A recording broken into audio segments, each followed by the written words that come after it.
Now we will talk about the composition of matter. Matter some consists of small tiny particles which are called as atom, molecules or ions etc. Now we will talk about the atom.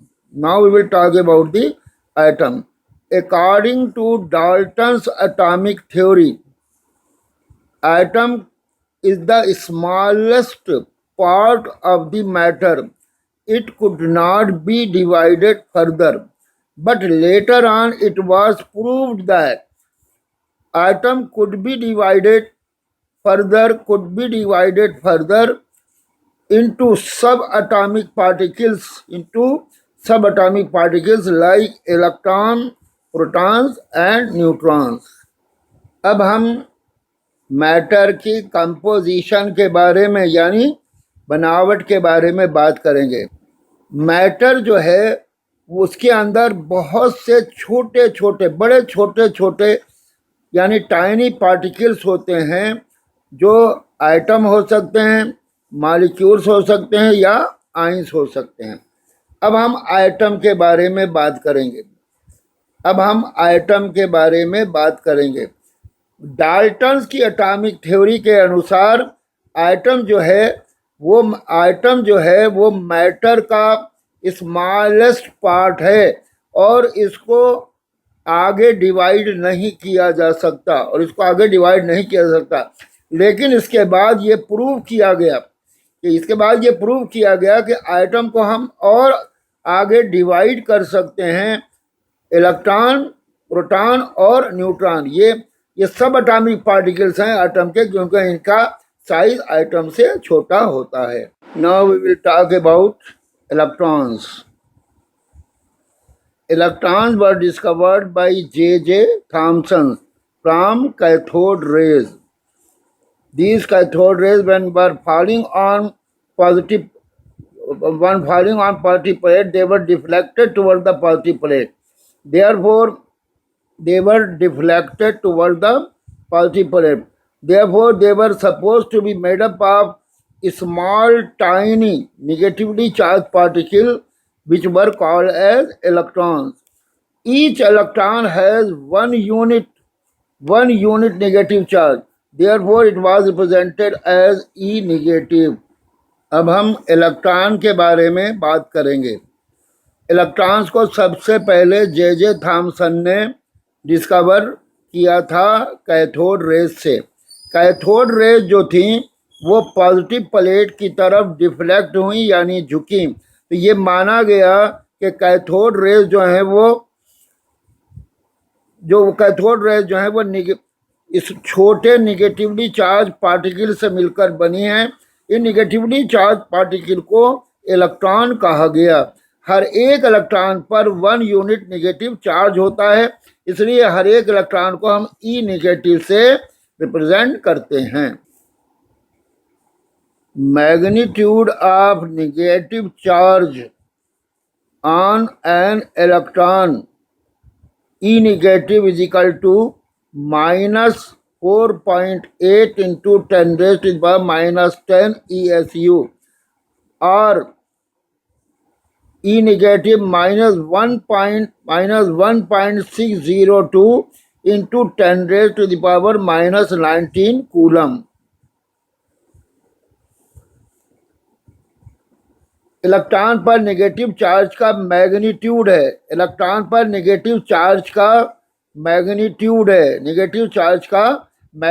है, यानी e negative बराबर है -4.8 into 10 raise to the power -10 ESU, या e negative बराबर -1.62 into 10 raise to the power -19 coulomb.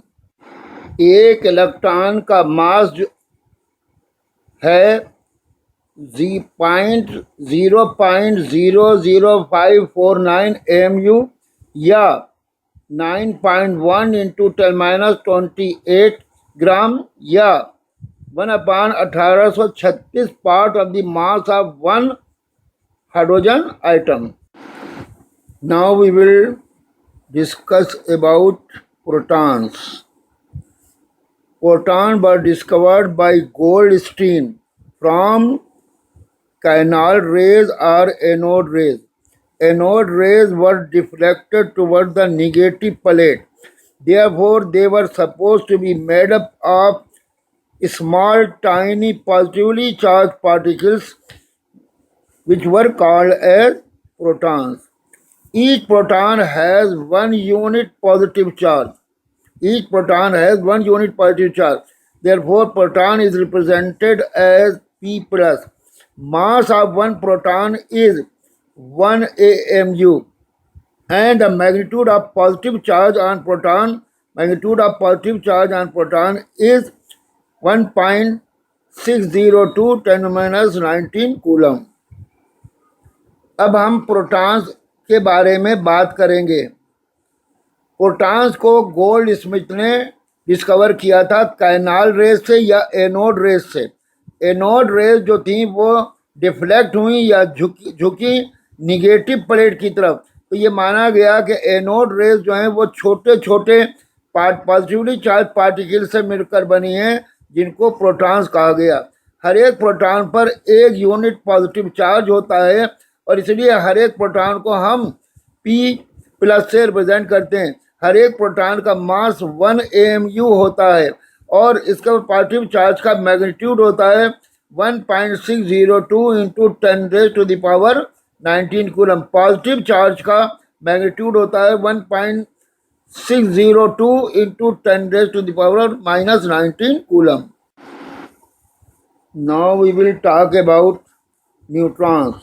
Neutrons were discovered by Chadwick from this nuclear reaction. In this nuclear reaction, this N1, this is neutron. Neutron has zero charge. And it has mass 1 MU. Therefore, neutron is represented as N01. अब हम neutrons के बारे में बात करेंगे. Neutrons को सबसे पहले डिस्कवर किया था चार्विक ने एक न्यूक्लियर रिएक्शन से. ये न्यूक्लियर रिएक्शन है, इसको न्यूक्लियर केमिस्ट्री में पढ़ा जाता है और इसमें ये न्यूट्रॉन है. इस तरीके से इस न्यूक्लियर रिएक्शन से ये न्यूट्रॉन डिस्कवर किए गए. अब कैसे डिस्कवर किए ये रेडियो न्यूक्लियर केमिस्ट्री में आपको पढ़ाया जाएगा. यहाँ आपको सिर्फ इतना याद रखना है कि न्यूट्रॉन कैसे डिस्कवर किए गए, किस तरीके से डिस्कवर किए और किसने डिस्कवर किए. अच्छा, एक बात का ध्यान रखें, न्यूट्रॉन पर जीरो चार्ज, पॉजिटिव या नेगेटिव चार्ज कोई नहीं होता, जीरो चार्ज होता है या न्यूट्रॉन जो है वो न्यूट्रल होता है. एक न्यूट्रॉन का मास जो है वो 1 AMU होता है, इसलिए एक न्यूट्रॉन को हम N01 से रिप्रेजेंट करते हैं. कहीं N01 लिखा हो तो आप उसको न्यूट्रॉन समझेंगे, कहीं P प्लस लिखा हो तो उसको आप प्रोटॉन समझेंगे, कहीं E नेगेटिव लिखा हो तो आप उसको इलेक्ट्रॉन समझेंगे. फिर से सुन लीजिए, कहीं N01 लिखा हो तो इसको हम न्यूट्रॉन समझेंगे, कहीं ये P प्लस लिखा हो तो इसको हम प्रोटॉन समझेंगे और कहीं ये E नेगेटिव लिखा हो तो हम इसको इलेक्ट्रॉन समझेंगे. अब हम एटॉमिक मॉडल के बारे में बात करेंगे. एटम के एटॉमिक मॉडल में एटम के सेंटर में एटम का एक सेंटर होता है जिसको हम न्यूक्लियस कहते हैं. न्यूक्लियस के अंदर प्रोटॉन्स और न्यूट्रॉन्स होते हैं. इलेक्ट्रॉन जो हैं वो न्यूक्लियस के आसपास एक सर्कुलर पाथ में घूमते हैं. इस सर्कुलर पाथ को हम ऑर्बिट कहते हैं. सर्कुलर पाथ को हम ऑर्बिट कहते हैं। ये सर्कुलर पाथ है, इसको हम ऑर्बिट कहते हैं।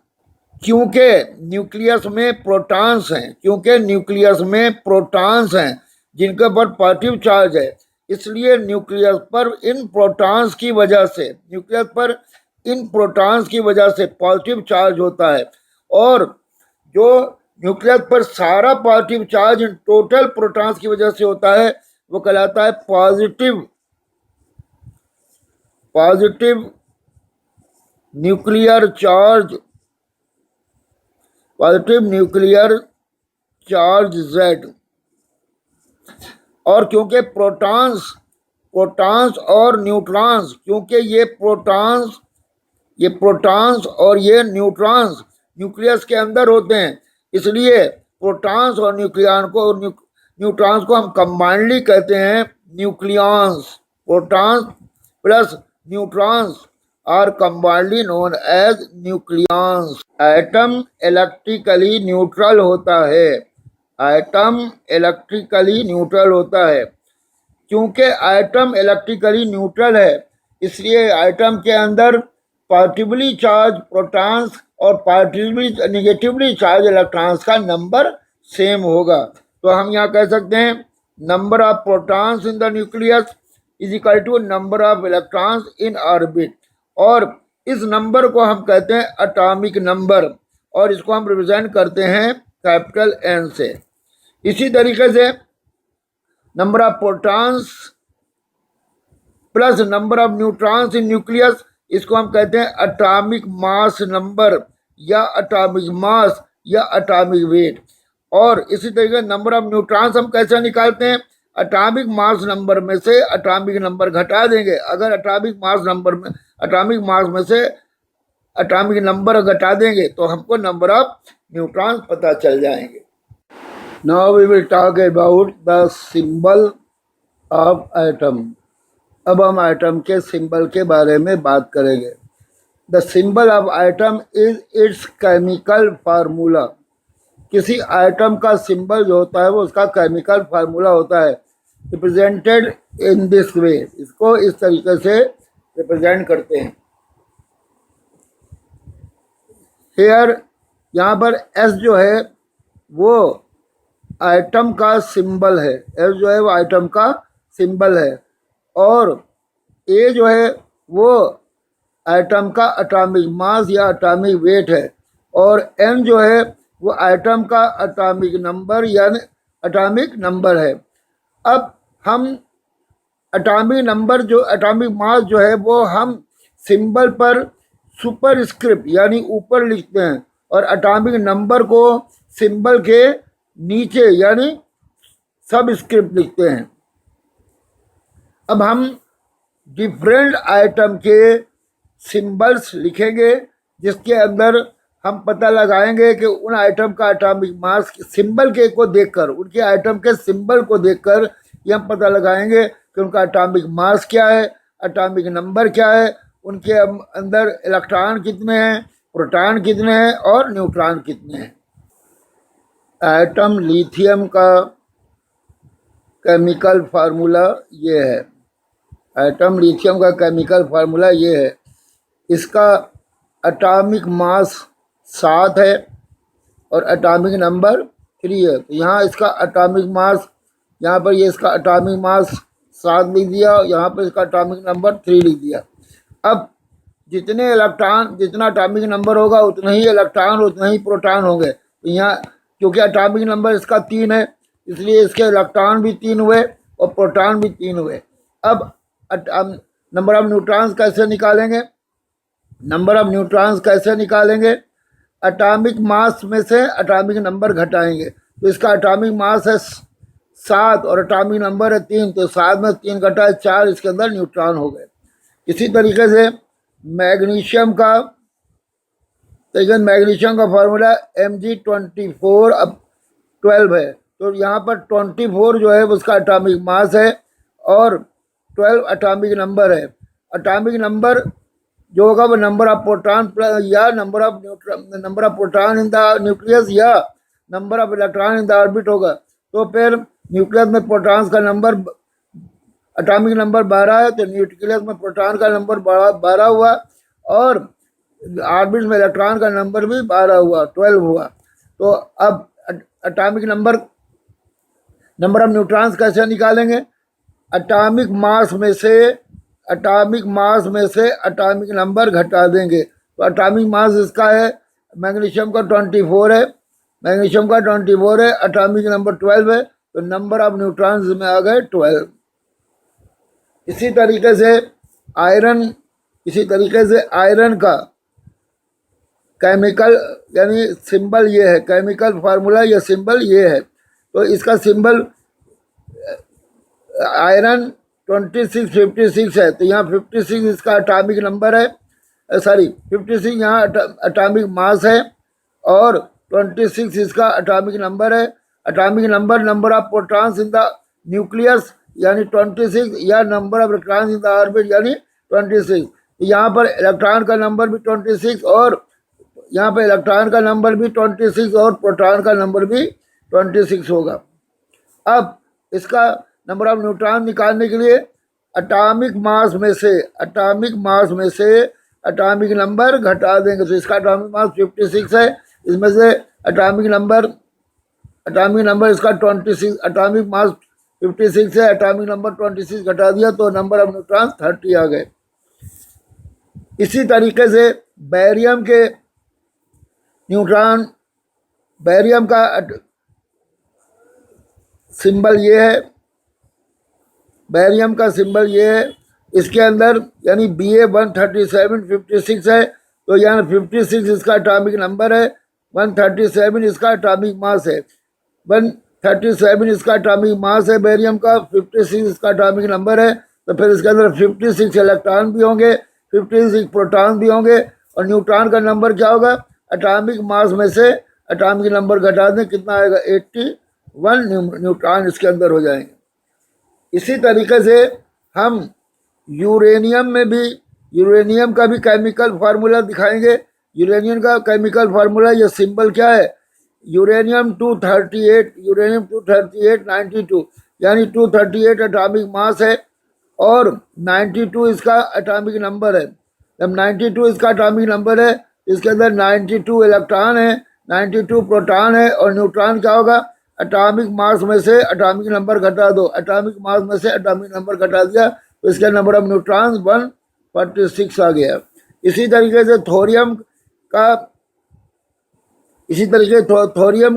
सिंबल क्या है? थोरियम 23490 यानी सोडियम का 234 इसका एटॉमिक मास है, 90 इसका एटॉमिक नंबर है और जब एटॉमिक नंबर 90 है तो प्रोटॉन्स का नंबर भी, इलेक्ट्रॉन का नंबर भी 90, प्रोटॉन का नंबर भी 90 और न्यूट्रॉन का नंबर क्या हुआ? एटॉमिक मास में से एटॉमिक नंबर घटा दिया, कितना आ गया? 144। अब यहाँ पर हमें एक क्वेश्चन करना है। The symbol of an atom is X 240 116.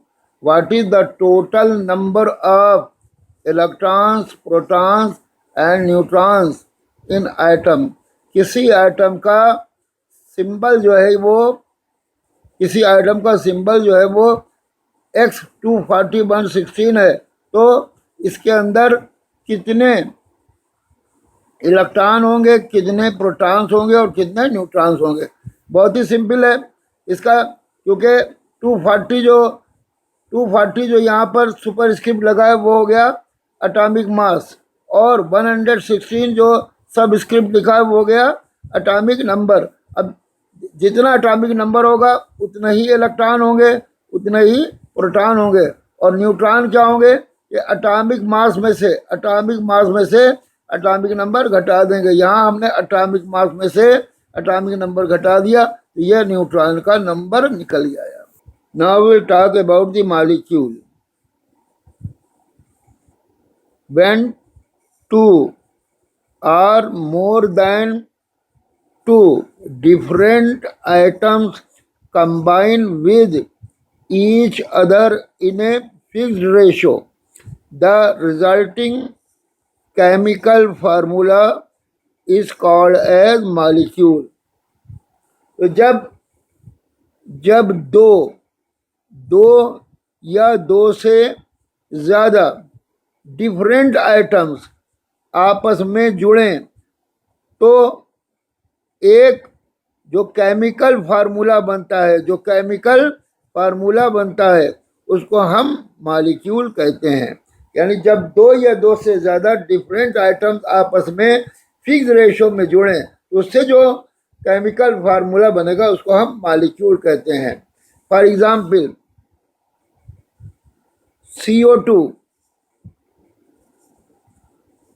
CO2 में कार्बन और ऑक्सीजन आइटम 1:2 रेशो में है। तो ये है मॉलिक्यूल ऑफ कार्बन डाइऑक्साइड।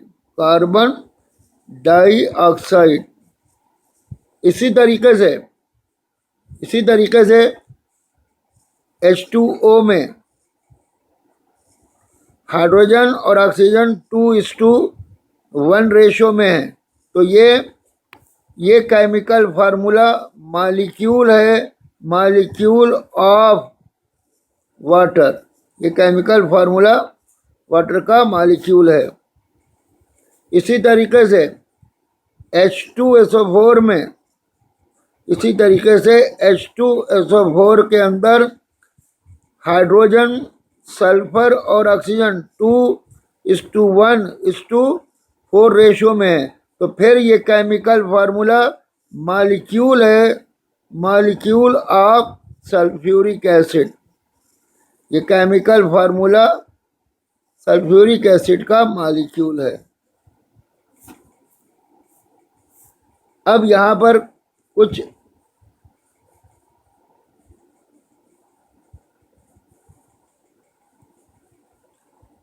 कुछ एक्सेप्शन भी है। Exceptions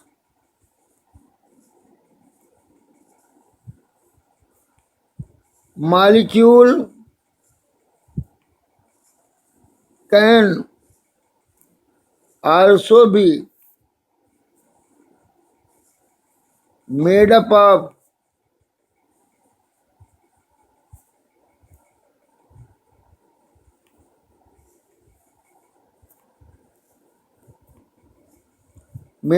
of similar items।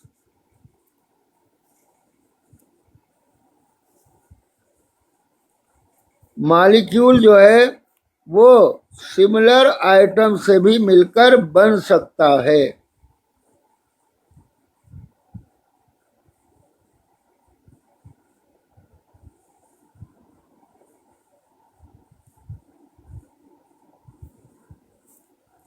For example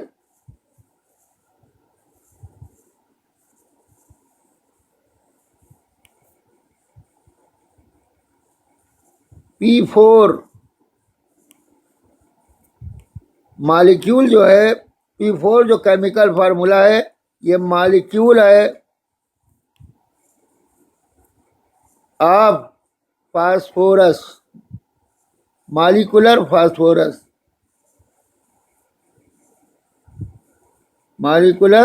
phosphorus.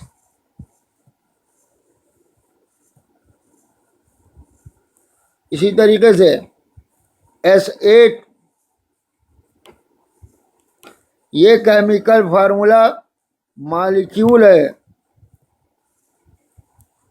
Of molecular sulphur.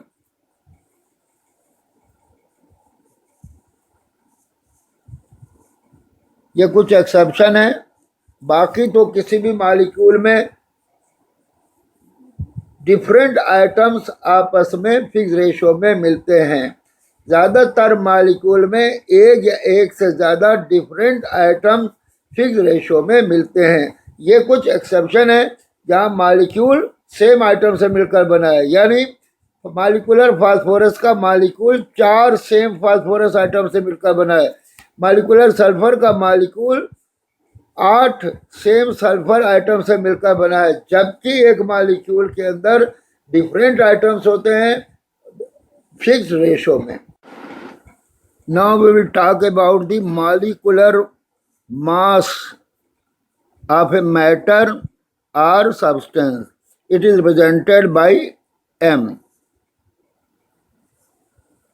The mass of one molecule of a substance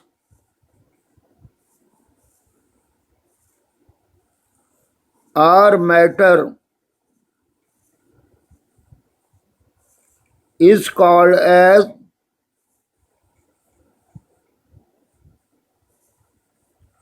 molecular mass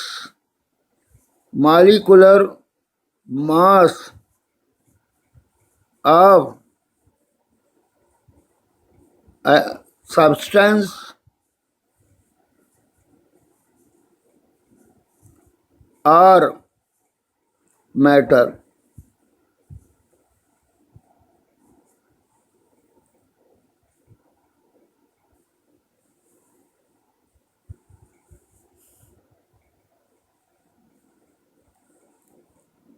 अब हम मॉलिक्यूलर मास की डेफिनेशन देंगे।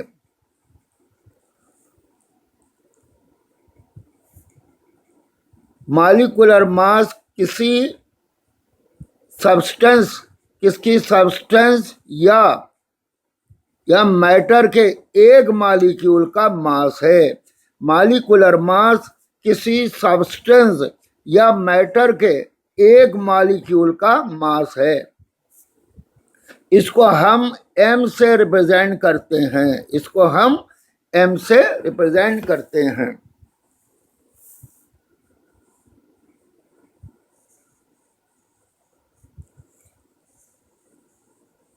The molecular mass m is determined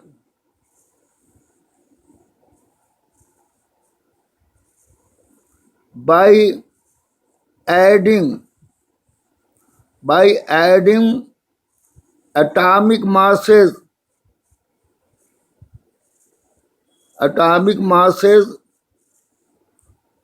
of different atoms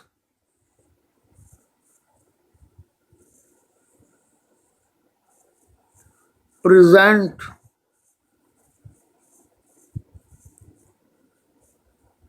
in a molecule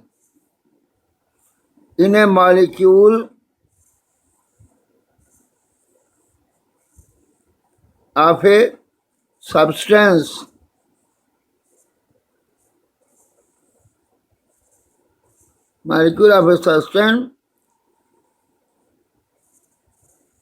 in a fixed ratio.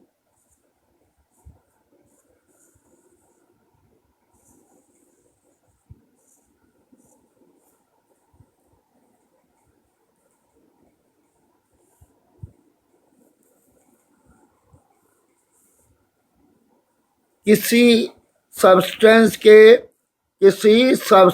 के molecule का molecular mass हम निकालते हैं। उसमें जितने भी डिफरेंट आइटम्स होते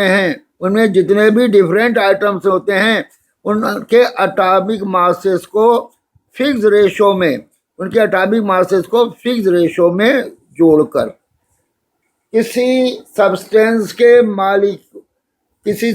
के मॉलिक्यूल का मॉलिक्यूलर मास हम निकालते हैं। उसमें जितने भी डिफरेंट आइटम्स होते हैं उनके एटॉमिक मासेस को जोड़कर फिक्स रेशो में।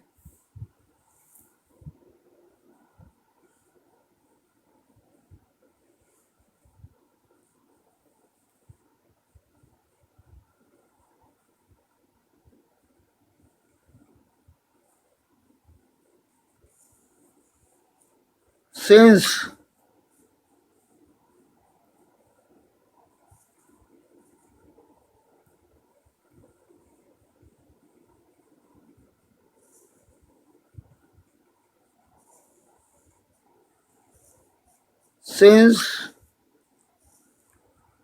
the unit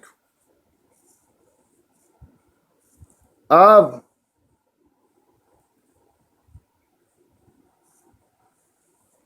atomic mass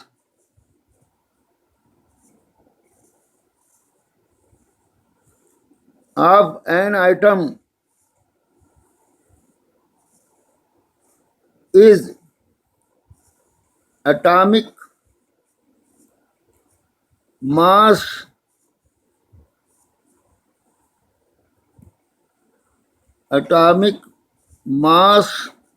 unit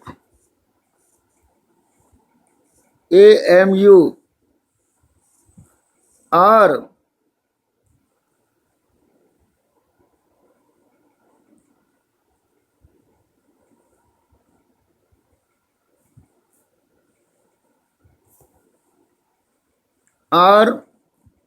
unified mass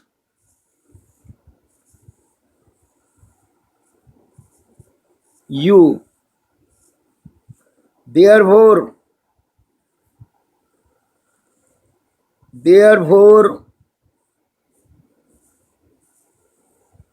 the unit of molecular mass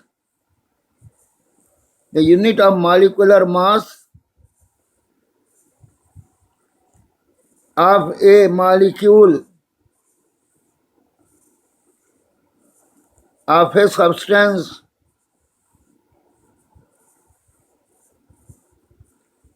is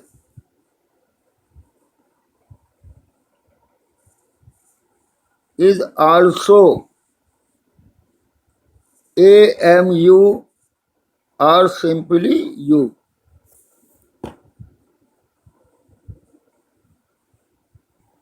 क्योंकि एटॉमिक मास की यूनिट AMU है, एटम के एटॉमिक मास की यूनिट AMU है, और हम मॉलिक्यूलर मास निकालते हैं एटॉमिक मासेस को जोड़कर, तो फिर किसी भी सब्सटेंस के मॉलिक्यूलर मास की यूनिट भी AMU होगी या यूनिफाइड मास होगी। अब हम मैटर या सब्सटेंस के कुछ मॉलिक्यूल्स का मॉलिक्यूलर मास कैलकुलेट करेंगे। सबसे पहले हम कार्बन डाइऑक्साइड के मॉलिक्यूल का मॉलिक्यूलर मास कैलकुलेट करेंगे। Molecular mass of carbon dioxide M, इसका मॉलिक्यूल का केमिकल फार्मूला है CO2। तो अब यहाँ पर हम कार्बन का एटॉमिक मास लिख देंगे। एटॉमिक मास कार्बन का होता है 12 AMU। फिर यहाँ पर क्योंकि 2 ऑक्सीजन है तो 2 इंटू, अब यहाँ ऑक्सीजन का हम एटॉमिक मास लिख देंगे 16 AMU। तो ये हो जाएगा 12 AMU plus 2 into 16 AMU, that is 32 AMU, और ये ऐड करने पर आएगा 44 AMU।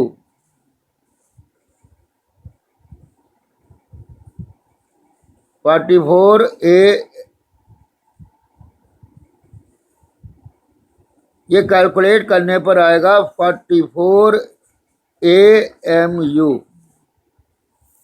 इसलिए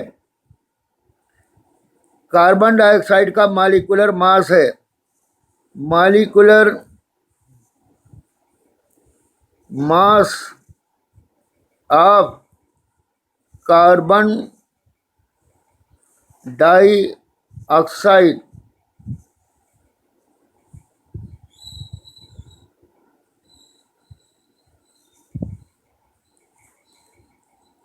M is equal to 44 AMU।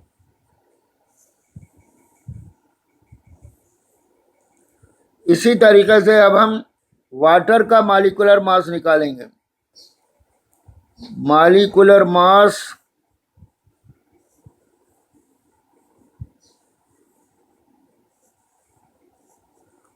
of water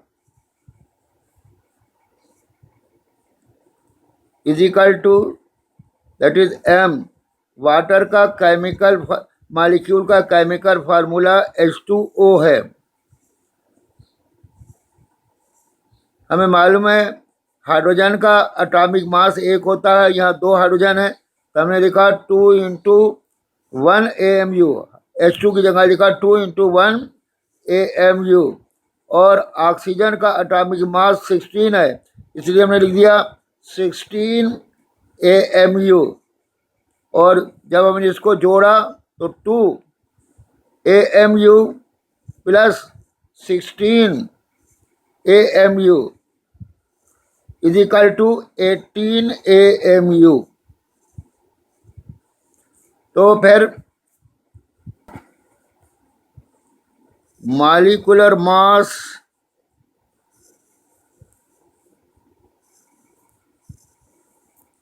of water, that is M, is equal to 18 AMU।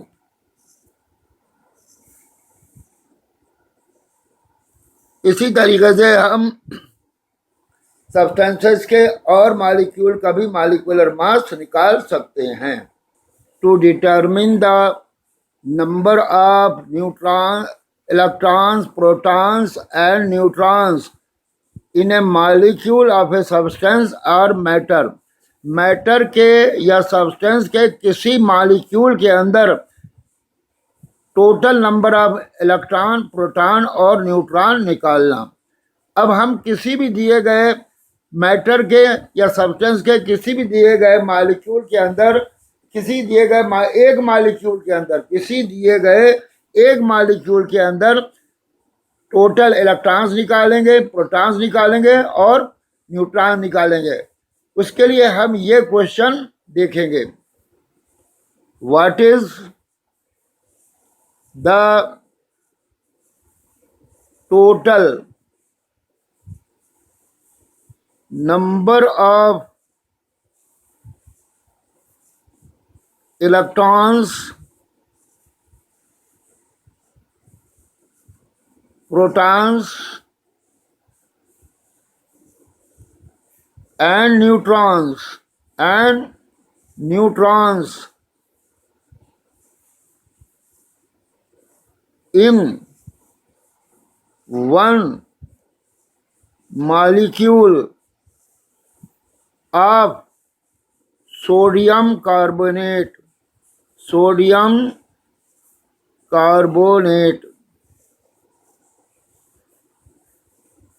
इसका फार्मूला है Na2CO3। अब हमें यह देखना है कि सोडियम कार्बोनेट के एक मॉलिक्यूल में कितने इलेक्ट्रॉन हैं, कितने प्रोटॉन हैं, कितने न्यूट्रॉन हैं। इसको हम इस तरीके से करेंगे। वी नो दैट, हम जानते हैं atomic number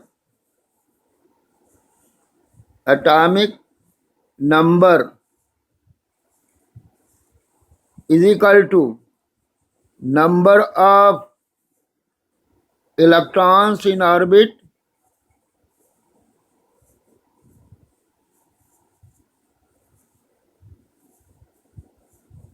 is equal to number of protons in nucleus।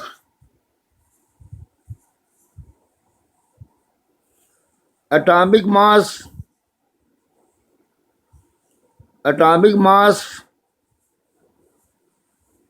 is equal to number of protons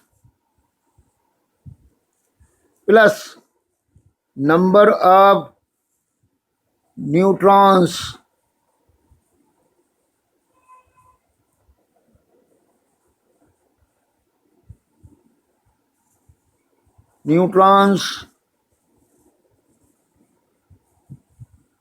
are number of nucleons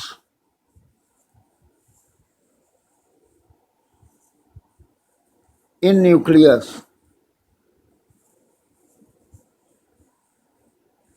क्योंकि न्यूक्लियस में प्रोटॉन्स होते हैं और न्यूट्रॉन्स होते हैं, दोनों को मिलाकर हम न्यूक्लियॉन्स कहते हैं।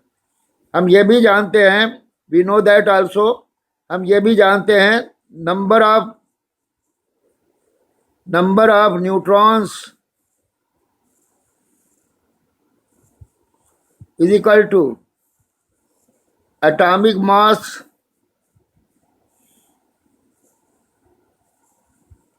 Minus atomic number.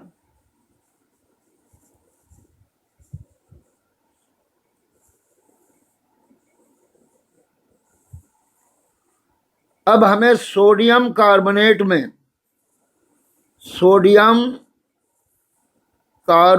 में यानी जिसका फार्मूला होता है Na2CO3, इसके अंदर हमें नंबर ऑफ इलेक्ट्रॉन्स निकालने हैं, प्रोटॉन्स निकालने हैं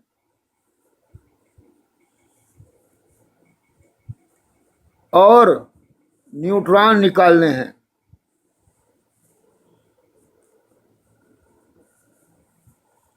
तो हम इस सोडियम कार्बोनेट में इलेक्ट्रॉन, प्रोटॉन और न्यूट्रॉन को इस तरीके से निकालेंगे।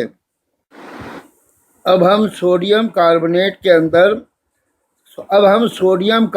के एक मॉलिक्यूल के अंदर इलेक्ट्रॉन, प्रोटॉन्स और न्यूट्रॉन्स का नंबर निकालेंगे। तो सबसे पहले हम क्या करेंगे, सोडियम कार्बोनेट का फार्मूला लिखेंगे। तो ये है सोडियम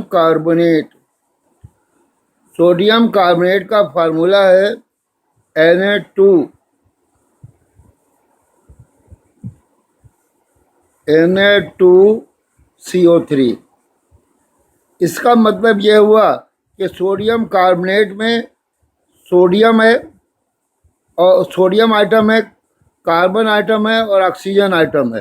तो सबसे पहले हम सोडियम आइटम का, कार्बन आइटम का और ऑक्सीजन आइटम का हम सिंबल लिखेंगे। तो sodium item, carbon atom, oxygen atom के सिंबल इस तरीके से हैं।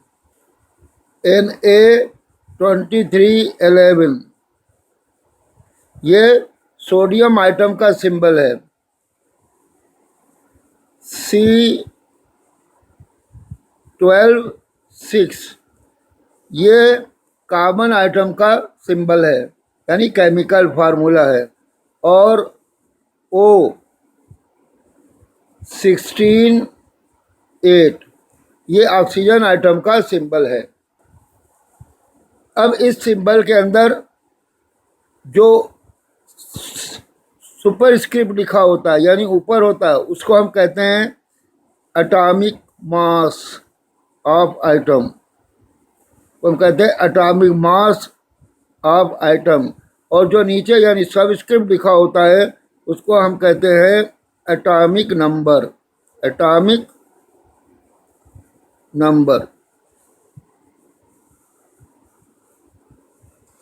इसी तरीके से कार्बन आइटम का सोडियम का एटॉमिक मास 23 है और सोडियम का एटॉमिक नंबर 11 है। इसी तरीके से कार्बन आइटम का एटॉमिक मास 12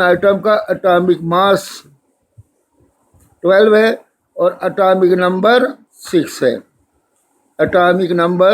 है। इसी तरीके से ऑक्सीजन आइटम का एटॉमिक मास 16 है और एटॉमिक नंबर 8 है।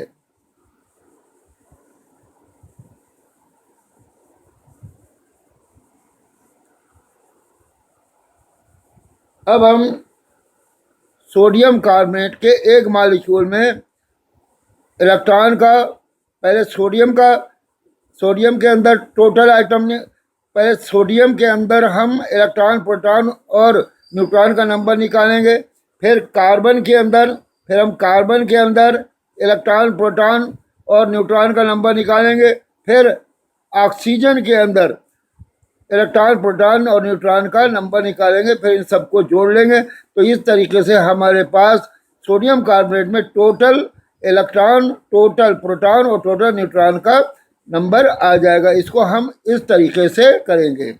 अब हम सोडियम कार्बोनेट के एक मॉलिक्यूल के अंदर टोटल नंबर ऑफ इलेक्ट्रॉन्स निकालेंगे, टोटल नंबर ऑफ प्रोटॉन्स निकालेंगे और टोटल नंबर ऑफ न्यूट्रॉन्स निकालेंगे। अब सोडियम कार्बोनेट के केमिकल फार्मूले में 2 सोडियम आइटम हैं और 1 कार्बन आइटम है और 3 ऑक्सीजन आइटम है। तो हम पहले सोडियम के अंदर, सोडियम के 2 आइटम के अंदर इलेक्ट्रॉन, प्रोटॉन और न्यूट्रॉन का नंबर निकालेंगे, फिर कार्बन के 1 आइटम के अंदर इलेक्ट्रॉन, प्रोटॉन और न्यूट्रॉन का नंबर निकालेंगे और इस तरीके से ऑक्सीजन के 3 आइटम के अंदर इलेक्ट्रॉन, प्रोटॉन और न्यूट्रॉन का नंबर निकालेंगे, फिर सबको जोड़ लेंगे। तो हमें सोडियम कार्बोनेट के एक मॉलिक्यूल के अंदर इलेक्ट्रॉन, प्रोटॉन और न्यूट्रॉन का नंबर पता चल जाएगा। इसको हम इस तरीके से करेंगे।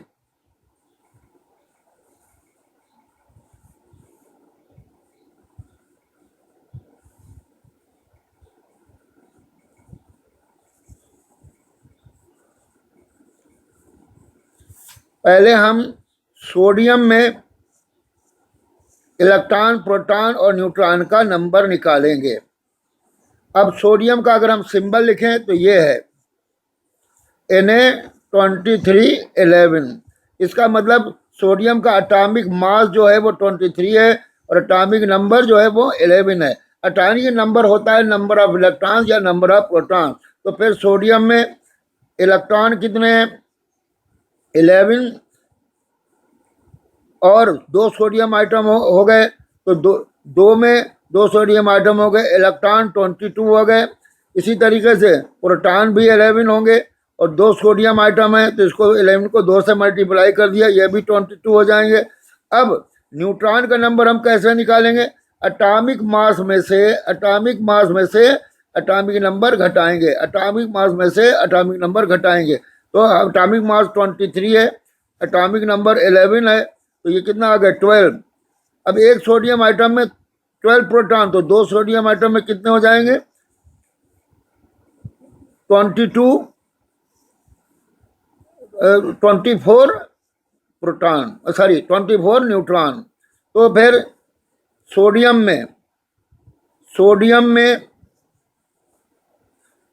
सोडियम के अंदर टोटल नंबर ऑफ इलेक्ट्रॉन्स हो गए 22, प्रोटॉन्स हो गए 22 और न्यूट्रॉन्स हो गए 24। ये सोडियम आइटम में total number of electron, proton और न्यूट्रॉन निकल गया है। अब हम कार्बन आइटम में टोटल नंबर ऑफ इलेक्ट्रॉन, एक कार्बन आइटम में total number of electron, protons और न्यूट्रॉन निकालेंगे। तो कार्बन हमने यहाँ लिख दिया। कार्बन का सिंबल है C12 तो कार्बन का एटॉमिक मास 12 है, एटॉमिक नंबर 6 है। तो कार्बन में, और एक ही कार्बन आइटम है, तो कार्बन के अंदर इलेक्ट्रॉन का नंबर हो गया 6, प्रोटॉन का नंबर हो गया 6 और न्यूट्रॉन का नंबर हो गया, एटॉमिक मास में से एटॉमिक नंबर घटा देंगे, एटॉमिक मास में से एटॉमिक नंबर घटा देंगे। तो ये 12 - 6 = 6। तो कार्बन के एक आइटम में इलेक्ट्रॉन 6 हैं, प्रोटॉन 6 हैं और न्यूट्रॉन 6 हैं। अब हम तीन ऑक्सीजन आइटम में इलेक्ट्रॉन, प्रोटॉन और न्यूट्रॉन निकालेंगे। ऑक्सीजन आइटम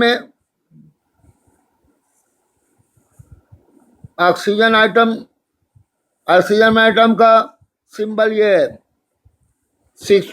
O16 8, यानी ऑक्सीजन का एटॉमिक मास 16 है, एटॉमिक नंबर 8 है। तो फिर ऑक्सीजन आइटम में इलेक्ट्रॉन, एक ऑक्सीजन आइटम में इलेक्ट्रॉन 8 हैं, और क्योंकि यहाँ पर 3 ऑक्सीजन आइटम है तो 8 इंटू 3 इजिकल इलेक्ट्रॉन कितने हो गए 24। एक ऑक्सीजन आइटम में प्रोटॉन का नंबर 8 है, जितने इलेक्ट्रॉन होते हैं उतने ही प्रोटॉन होते हैं, और 3 ऑक्सीजन आइटम है तो प्रोटॉन भी हो गए 24। अब न्यूट्रॉन हो गए, एटॉमिक मास में से एटॉमिक नंबर घटा देंगे तो 16 माइनस 8 इज इक्वल टू 8, ये 8 हो गए। लेकिन यहाँ पर क्योंकि तीन ऑक्सीजन आइटम है तो 8 को हम 3 से मल्टीप्लाई करेंगे तो ये भी हो गया 24। तो कार्बन आइटम में इलेक्ट्रॉन 6 हो गए, प्रोटॉन 6 और न्यूट्रॉन भी 6 हैं। इसी तरीके से ऑक्सीजन आइटम में इलेक्ट्रॉन 24 हैं, 3 ऑक्सीजन आइटम में इलेक्ट्रॉन 24 हैं, प्रोटॉन 24 हैं और न्यूट्रॉन भी 24 हैं। अब हम total number of electrons, total number of protons और टोटल नंबर ऑफ न्यूट्रॉन निकालेंगे वन सोडियम कार्बोनेट मॉलिक्यूल में इस तरीके से। इन one molecule of sodium carbonate total number of electron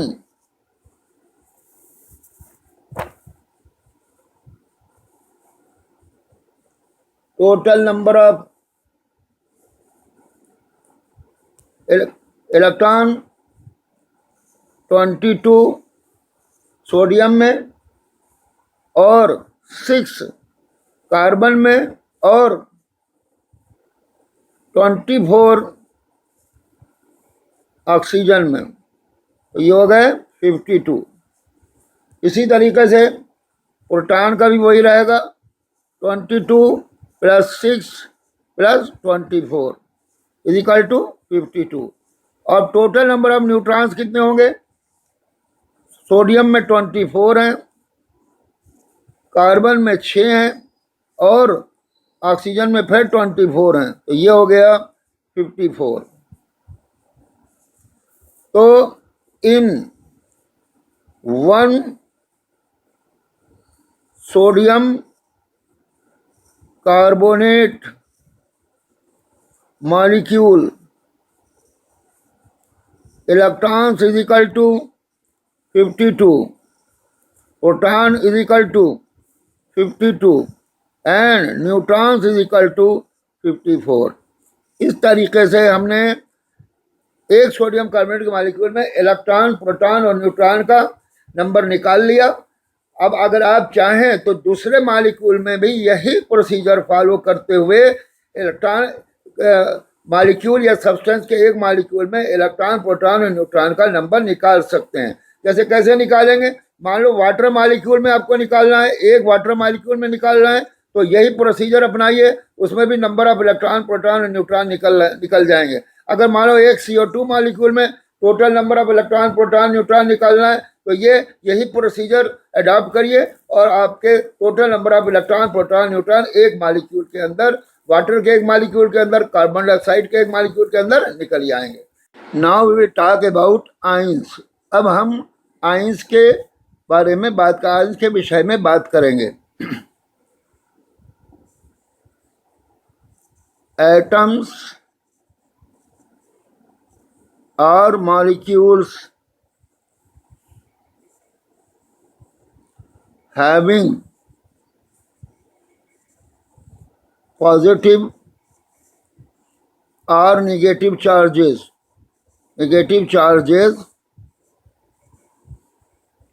are called as ions। वो मॉलिक्यूल जिनके ऊपर पॉजिटिव या निगेटिव चार्जेस होते हैं उनको हम आयंस कहते हैं।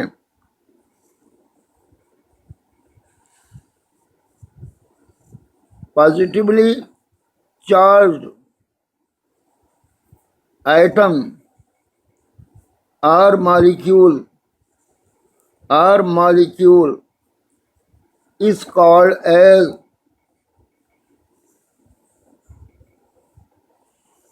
cation. पॉजिटिवली चार्ज मॉलिक्यूल या एटम को हम कैटाइन कहते हैं. Negatively charge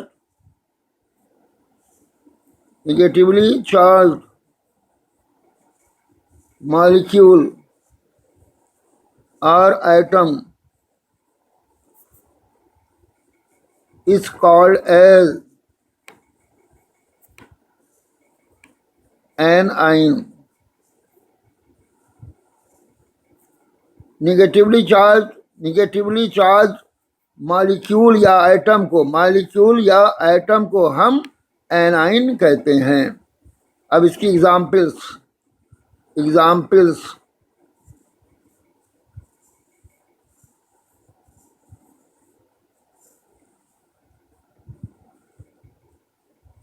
Fe3+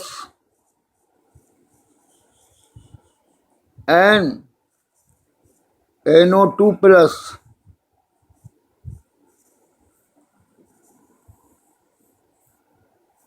are cation because are called as cation. Fe3+ और NO2+ को हम कैटाइन कहते हैं. Fe3+ पॉजिटिवली चार्ज आइटम है, NO2+ जो है वो पॉजिटिव चार्ज मॉलिक्यूल है, इसलिए ये आयंस हैं. क्योंकि इनका पॉजिटिव चार्ज है इसलिए ये कैटाइन कहलाएंगे.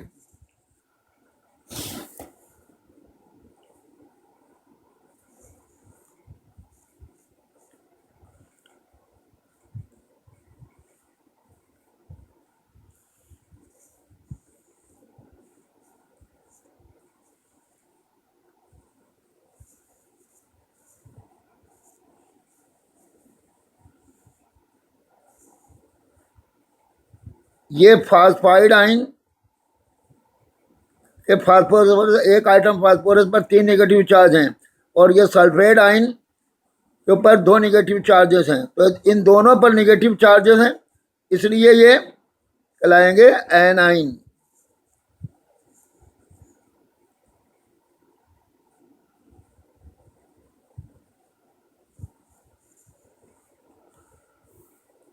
तो यहाँ पर फास्फोरस आइटम है जिसके ऊपर 3 नेगेटिव चार्ज हैं, सल्फेट मॉलिक्यूल है जिसके ऊपर 2 नेगेटिव चार्ज हैं. तो ये दोनों ही एनाइन हैं. टू डिटरमिन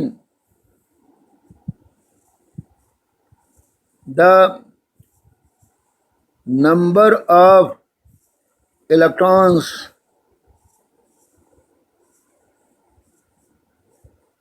in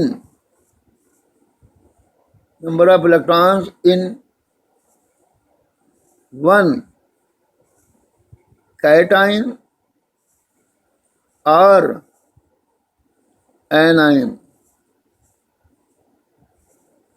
एक कैटाइन या एक एनाइन में इलेक्ट्रॉन का नंबर निकालना.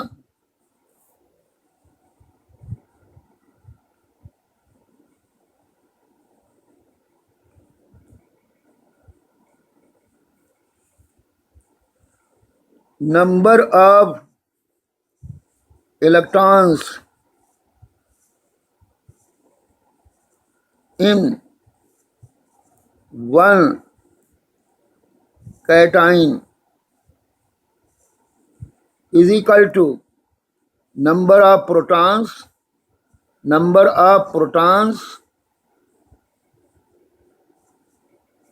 minus number of positive charges.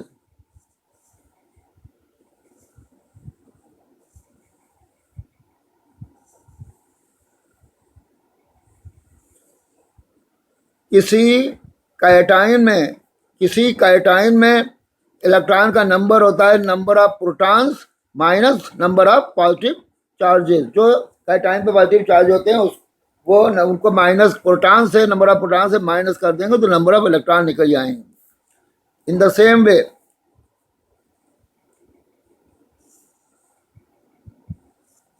Same way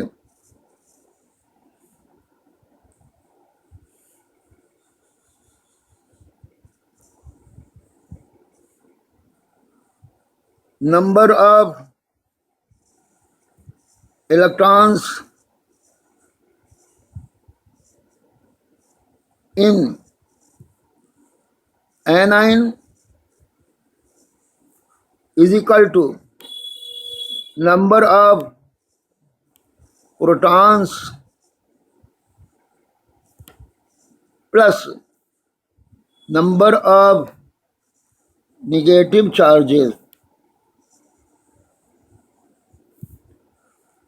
यहाँ पर निगेटिव चार्जेस को प्लस किया जाएगा प्रोटॉन के नंबर से, जबकि कैटाइन के अंदर नंबर ऑफ पॉजिटिव चार्जेस को माइनस किया जाता था टोटल नंबर ऑफ प्रोटॉन से।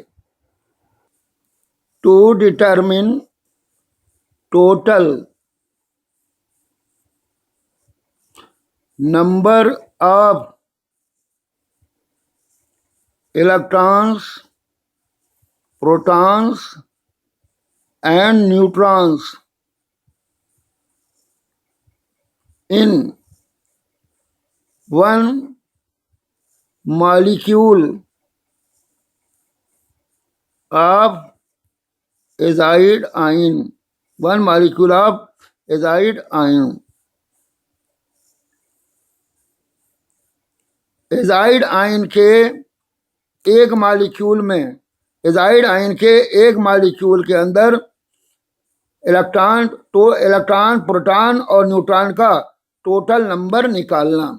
एजाइड आयन का फार्मूला ये है N3 1 नेगेटिव, ये एजाइड आयन का फार्मूला है। एजाइड आयन, अब क्योंकि इसके अंदर हम नाइट्रोजन यूज कर रहे हैं तो हमें नाइट्रोजन का सिंबल भी मालूम होना चाहिए। नाइट्रोजन का सिंबल है N14 7। यहाँ 14 इसका एटॉमिक मास है, और 7 इसका एटॉमिक नंबर है। आपको मालूम है atomic number is number of protons in the nucleus या number of electrons in the orbit. तो फिर एजाइड आयन में, एजाइड आयन एक नाइट्रोजन के अंदर 7, एटॉमिक नंबर नाइट्रोजन का 7 है तो एक नाइट्रोजन में 7 प्रोटॉन होंगे। अब एजाइड आयन में 3 नाइट्रोजन है तो 7 × 7 × 3 प्रोटॉन्स होंगे एजाइड आयन में। तो total number of protons, number of protons in azide ion is equal to 3 × 7 is equal to 21 proton। अब total number of electrons, total number of electrons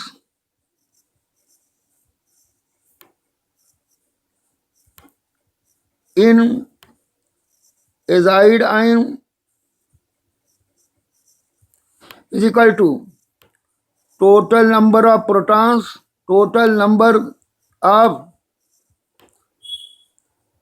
protons plus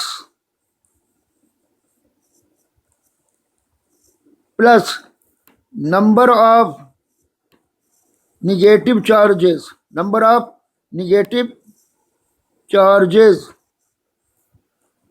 on azide ion। तो proton का number azide ion में कितना था 21, और azide ion पर एक negative charge है तो ये हो गया +1। तो total number of electron azide ion में हो गए 22। अब निकालेंगे number of neutrons in azide ion. अब देखिए नाइजाइड आयन में 3 नाइट्रोजन है और एक नाइट्रोजन में नाइट्रोजन के जो न्यूट्रॉन होंगे वो एटॉमिक मास में से एटॉमिक नंबर घटा देंगे, यानी 14 में से 7 घटा देंगे तो 7 न्यूट्रॉन एक नाइट्रोजन आइटम में आ गए। तो 3 नाइट्रोजन आइटम में कितने न्यूट्रॉन होंगे? 21। तो इसको हम इस तरीके से निकालेंगे। देखिए नंबर ऑफ न्यूट्रॉन्स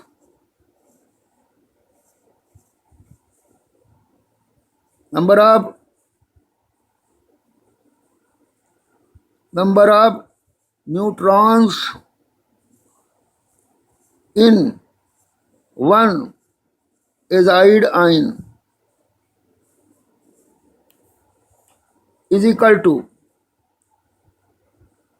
कितने नाइट्रोजन है? 3 नाइट्रोजन है और एक नाइट्रोजन में न्यूट्रॉन का नंबर होगा atomic mass minus atomic number, यानी नाइट्रोजन का एटॉमिक मास 14 है, इसमें से 7 घटा देंगे तो कितने बचे? 3 × 7 कितने न्यूट्रॉन हो गए? 21 न्यूट्रॉन। तो इन एजाइड आयन में electron 22,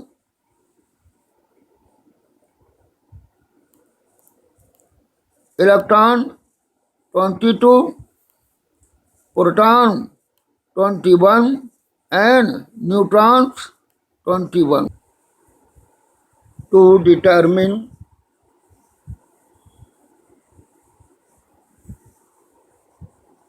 total number of electrons, protons and neutrons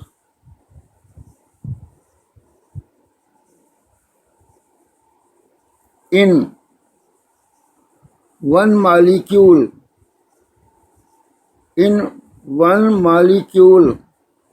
of nitronium ion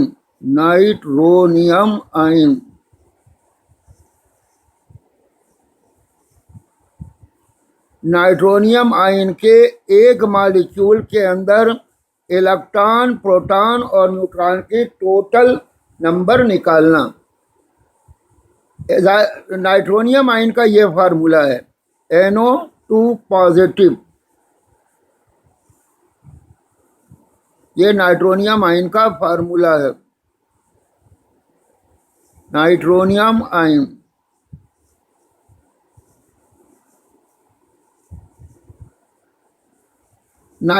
ion में एक नाइट्रोजन आइटम है, 2 ऑक्सीजन आइटम है। तो नाइट्रोनियम आयन के अंदर नाइट्रोनियम आयन के एक मॉलिक्यूल के अंदर टोटल इलेक्ट्रॉन, प्रोटॉन और न्यूट्रॉन का नंबर निकालने के लिए हमें नाइट्रोजन और ऑक्सीजन का सिंबल मालूम होना चाहिए। अब देखिए नाइट्रोजन का सिंबल ये है N14 यहाँ 14 नाइट्रोजन का एटॉमिक मास है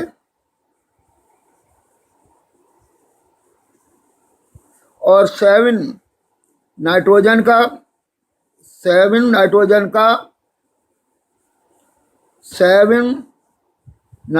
का एटॉमिक नंबर है। एटॉमिक नंबर जो है वो नंबर ऑफ प्रोटॉन्स के बराबर होता है। तो atomic number is also equal to number of protons in nitrogen. इसी तरीके से ऑक्सीजन का सिंबल है O16 8, ये ऑक्सीजन का सिंबल है। तो ऑक्सीजन का एटॉमिक मास 16 है और इसका ये एटॉमिक नंबर 8 है, ये एटॉमिक नंबर है। और हमको मालूम है कि एटॉमिक नंबर प्रोटॉन के नंबर के बराबर होता है, number of protons.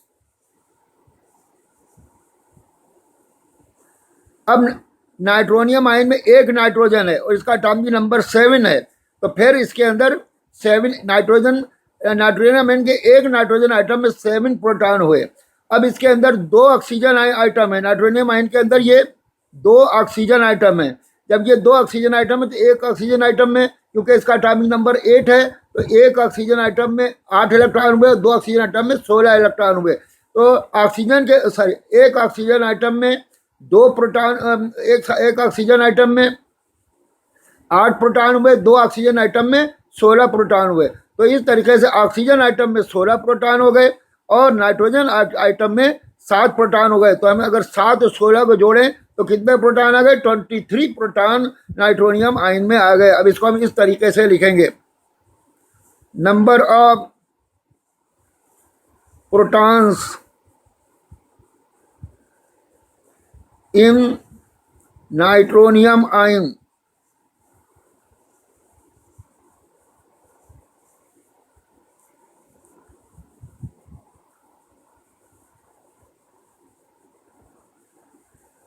number of protons in one molecule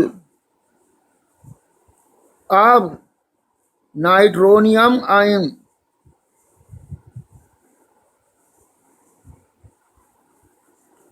is equal to, nitrogen में कितने प्रोटॉन हुए? 7 प्लस ऑक्सीजन के अंदर 8 प्रोटॉन है जैसे अभी आपको बताया, और ये 2 ऑक्सीजन है, तो 2 इंटू 8 ये कितना हो गया? 7 प्लस 16 और इनका जोड़ आया 23। तो नाइट्रोनियम आयन में 23 प्रोटॉन्स हैं। In nitronium ion there are 23 protons. Nitronium ion में 23 प्रोटॉन्स हैं।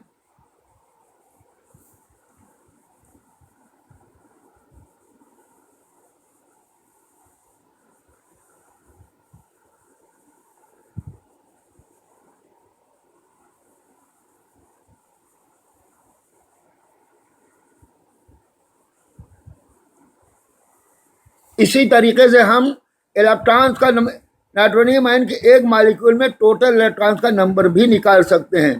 तो total number of electrons, total number of electrons in one molecule of nitronium ion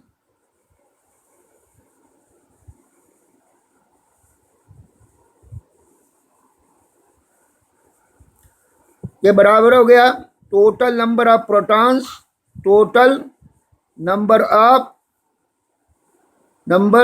protons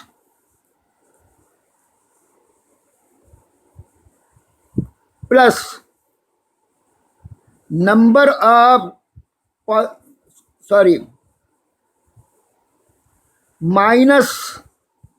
minus number of positive charges, number of positive charges. आयनाइन में हमने protons में negative charges के number को जोड़ दिया था, काइटाइन में प्रोटॉन के नंबर में पॉजिटिव चार्जेस को घटा दिया जाता है। फिर सुनिए, आयनाइन के अंदर टोटल नंबर ऑफ इलेक्ट्रॉन निकालने में हमने प्रोटॉन्स के नंबर में से टोटल नेगेटिव चार्जेस को जोड़ दिया था, जबकि काइटाइन का नंबर ऑफ इलेक्ट्रॉन निकालने के लिए हम क्या करते हैं? प्रोटॉन के टोटल नंबर में positive charge, total number of positive charge को घटा देते हैं। तो फिर यहाँ पे ये हुआ टोटल नंबर ऑफ प्रोटॉन कितने हैं? 23।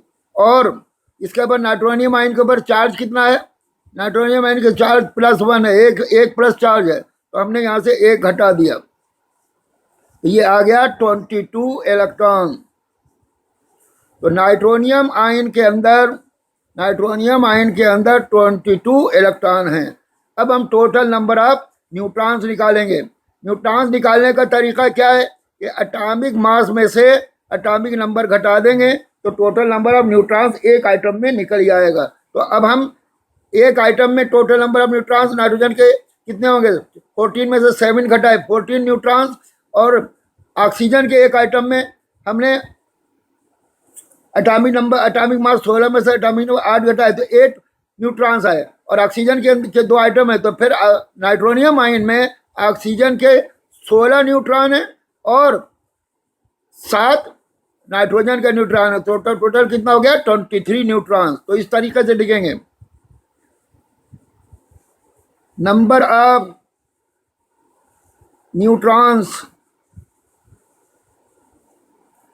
इन one molecule of nitronium ion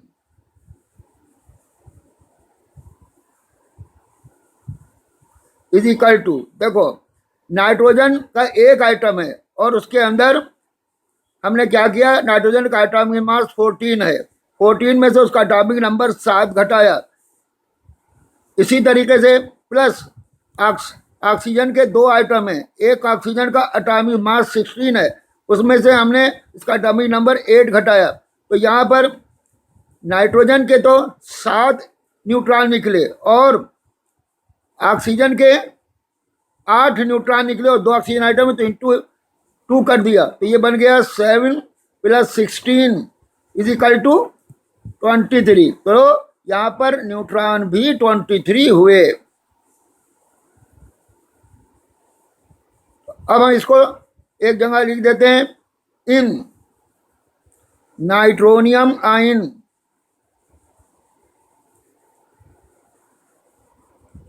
in one molecule of nitronium ion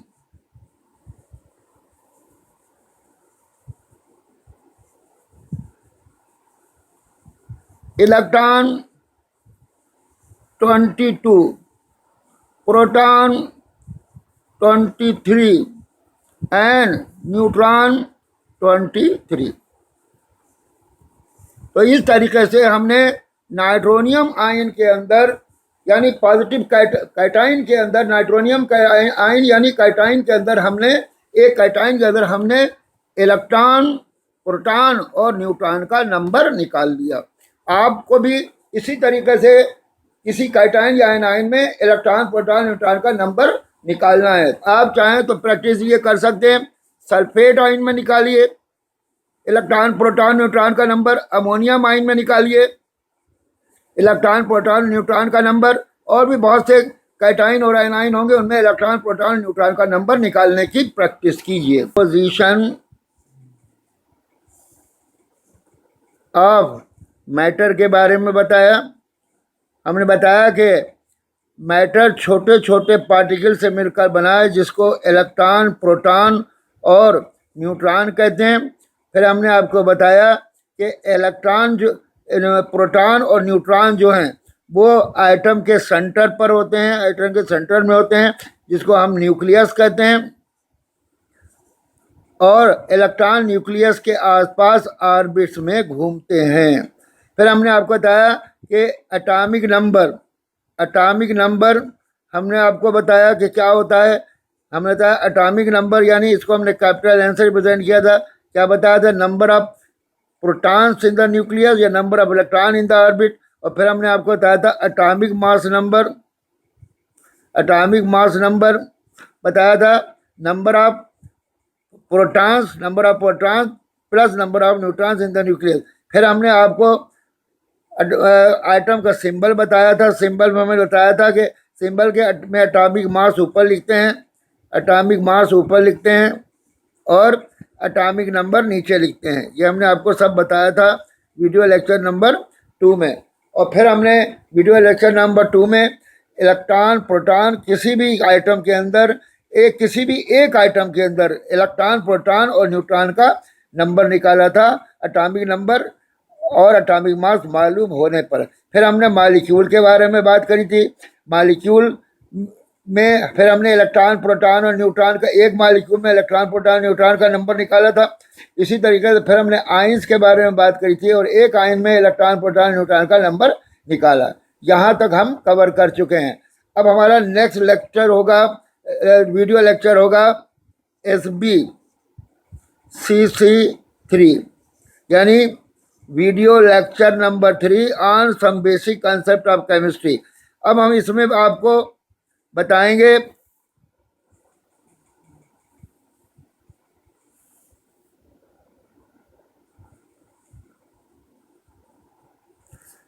अब हम हमें इसमें बताएंगे आपको क्लासिफिकेशन ऑफ मैटर के बारे में। क्लासिफिकेशन ऑफ मैटर में के बारे में बताएंगे। हम बताएंगे, डिटेल स्टडी करेंगे कि एलिमेंट क्या होते हैं। फिर एलिमेंट में हम पढ़ेंगे एवरेज एटॉमिक मास, सॉरी हम पढ़ेंगे relative atomic mass, atomic mass और एटॉमिक मास नंबर। फिर हम एलिमेंट के आइसोटोप्स पढ़ेंगे, आइसोटोप्स ऑफ एलिमेंट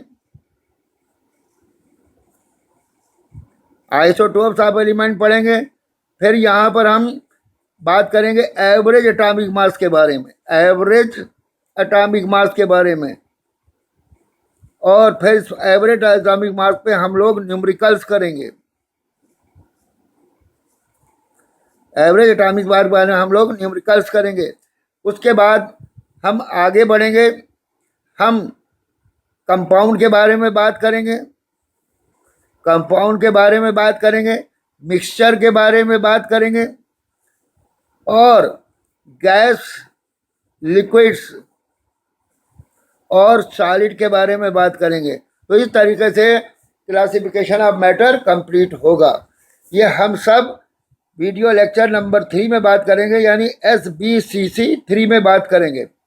अगर हमारा आपको वीडियो लेक्चर SBCC 2 पसंद आया हो और आपके किसी काम का JEE नीट के हिसाब से आपके किसी काम का हो, तो प्लीज़ इसको लाइक करिए, और अपने दोस्तों में, अपने जानने वालों में इसको शेयर करिए। हमारे चैनल को सब्सक्राइब करिए। आपके ऐसा करने से हमें बहुत ज़्यादा इनकरेजमेंट मिलेगा, और हम नीट JEE के लिए केमिस्ट्री पर और अच्छे लेक्चर आपके सेवा में प्रस्तुत करेंगे। अच्छा, मिलते हैं अब वीडियो लेक्चर नंबर 3 यानी SBCC 3 में बहुत जल्द। Thank you very much. आपने हमारा वीडियो देखा उसके लिए बहुत बहुत धन्यवाद। Thank you very much.